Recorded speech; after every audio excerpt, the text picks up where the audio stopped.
So this 15-year-old girl, and hopefully I'm remembering correctly, she always needed a pinch runner for softball because any sort of running would just cause excruciating pain in her femur.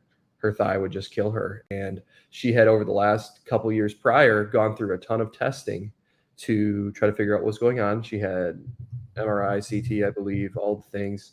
And what they had found was a benign bone tumor that the next step in their her whole plan of care was narcotics or some sort of heavy painkillers at a pain management clinic to help it not hurt so much, because she was always in pain. It hurt to sit, it hurt to stand, and then running just made it just absolutely awful.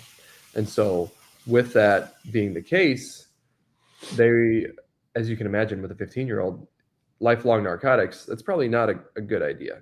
But once we got testing, that's where using, the systems healthcare technique, I ended up finding an infection. And so they had aspirated it, found there was no infection, and then I found infection. I gave her an herb day one. 2 weeks later, she came back and said it was probably 50% better. So I gave her another herb the next day. And then 2 weeks later, she came back and it was basically where it was the visit before. So I was like, okay, didn't do quite as much. But I couldn't find anything. And I was like, what the heck's going on here? I ended up combining all kinds of stuff together, infections with acetaldehyde and just all kinds of stuff, and ended up pulling out an acetaldehyde problem.